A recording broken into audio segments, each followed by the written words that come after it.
بسم اللہ الرحمن الرحیم۔ ناظرین و سامعین، السلام علیکم ورحمۃ اللہ وبرکاتہ۔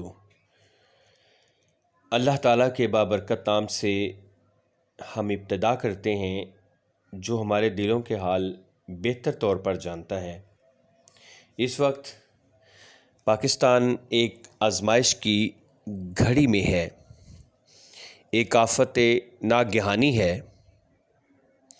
آپ تصور کر سکتے ہیں کہ جہاں پر ہستی بستیاں آباد تھیں، انسان بستے تھے، مویشی تھے، کھیتیاں تھیں، چھوٹے چھوٹے بچوں کی چہکاریں تھیں، ہر طرف خوشیاں ہی خوشیاں تھیں، وہاں اب ہر طرف پانی کا راج ہے۔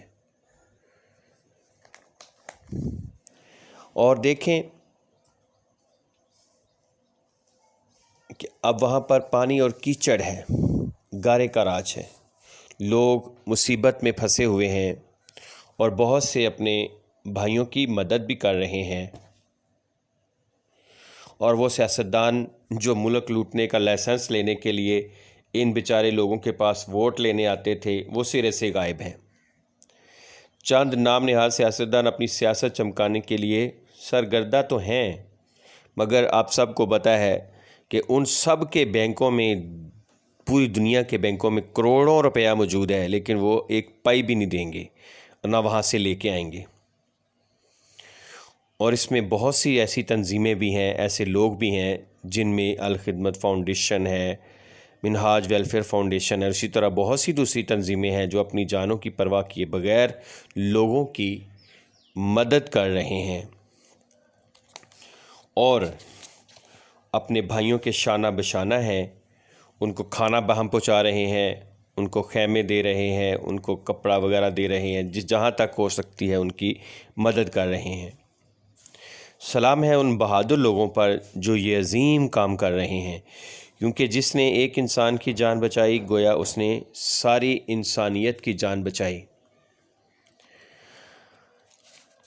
ناظرین، سوچنے کی بات تو یہ ہے کہ کیا ہم ہر سال یا 2-3 سال بعد یا 10 سال بعد ایسے ہی بھگتا کریں گے؟ ہمیں سوچنا ہوگا کہ ہم اپنی قسمت کے فیصلے کن نادان، نااہل، نکمے اور کیریکٹر کے برے ترین لوگوں کے ہاتھوں میں دیتے ہیں، اور بعد میں ہم کہتے ہیں کہ یہ سب کیا دھرا ہماری تقدیر کا ہے۔ حالانکہ ایسا نہیں ہے، کیونکہ انسان اپنی قسمت خود بناتا ہے۔ جب ہم اپنے حکمران اتنے نااہل اور نکمے چنیں گے تو پھر یہ تو ہوگا۔ آپ کو پتہ ہے کہ چائنا جیسی قوم جو ہمارے پڑوس میں آباد ہے، وہاں پر دریا ہر سال اس سے بھی زیادہ تباہی مچاتے تھے، اتنے زیادہ لوگ ڈوبتے تھے، ان کی املاک تباہ و برباد ہو جاتی تھیں، لیکن انہوں نے اتنی اچھی پلاننگ کی کیونکہ ان کے جو حکمران تھے وہ یہ چاہتے تھے۔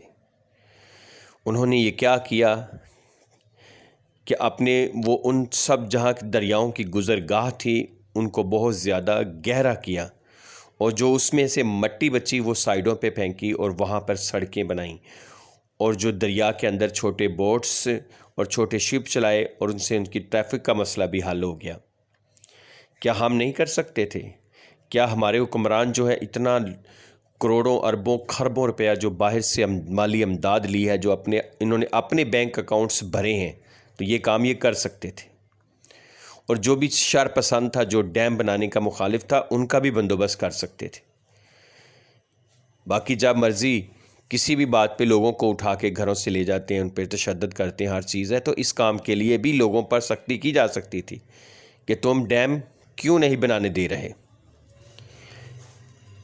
لیکن ہم کیسی قوم ہیں کہ یہی پانی جو ہمارے لیے رحمت بن سکتا تھا، جن کو ہم ڈیموں میں ذخیرہ کر کے اپنی کھیتی باڑی بھی کر سکتے تھے، بجلی بنا سکتے تھے، لیکن ہم نے اسی پانی کو اپنے لیے عذاب اور ذلت کا ذریعہ بنا لیا۔ کیونکہ ہم نے جو زمام کار ہے ان لوگوں کے ہاتھوں میں دے دی ہے جو ہمیشہ سے ہمارے ملک کی جڑیں کھوکھلی کر رہے ہیں۔ یہ جاگیردار طبقہ، یہ سرمایہ دار طبقہ اور یہ سارے اسٹیبلشمنٹ، بیورو اور سارے کچھ کیا کر رہے ہیں؟ ہمارا سارا کچھ لوٹ کر یہ اپنی تجوریاں بھر رہے ہیں اور بیرون ملک اپنی جائیدادیں بنا رہے ہیں۔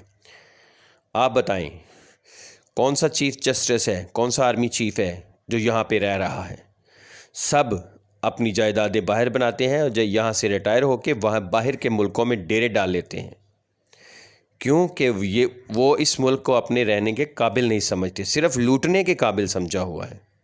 اب اس وقت بھی وہ چاہتے تو اپنی جائیدادیں، اپنا بہت سارا پیسہ ملک میں بھیج کر اپنے بھائیوں کی مدد کر سکتے تھے، لیکن کیوں کریں؟ کیا انہوں نے اسی لیے اتنا پیسہ لوٹ کر اپنے خزانے بھریں کہ وہ پھر ہم پہ لوٹا دیں؟ ایسا نہیں ہے۔ آئیے ہم سب اس آئین اور دستور کو بدل ڈالیں اور ان ظالموں قاتلوں کو اس پاک سرزمین سے چلتا کر دیں، تاکہ ہمارے وطن پر بھی صبح لازوال کا سویرا طلوع ہو سکے اور ہم ایسے لوگوں کے ہاتھوں میں اپنی حکومت کی باغ ڈور دیں جو واقعی اس ملک کو صحیح سمت میں لے کر چلیں، جن کو اپنی ذات کا لالچ نہ ہو، اپنے خاندان کا لالچ نہ ہو، کسی کا لالچ نہ ہو، بلکہ وہ صحیح اور اچھے طریقے سے کام کریں اور ایسے لوگوں کی حوصلہ افزائی کریں جو ہمارے ٹیلنٹڈ نوجوان ہیں۔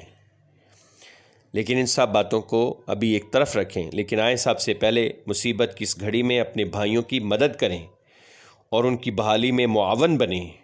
جو کچھ اللہ نے ہمیں دیا ہے اس میں سے ان کا حصہ نکالیں تاکہ وہ سب بھی اپنے گھروں والے بن سکیں، دوبارہ ان کے گھر آباد ہو سکیں، سکھی رہ سکیں۔ آئیے ہم سب اللہ تعالیٰ سے دعا ہے کہ یا اللہ اس گھڑی سے ہمیں مصیبت سے نجات دلا اور ہمارے بھائیوں کی مدد فرما اور ہمیں بھی توفیق دے کہ ہم ان کی مدد کر سکیں۔ اللہم صلی علی سیدنا و مولانا محمد وعلی آلہ و صحبہ و بارک وسلم۔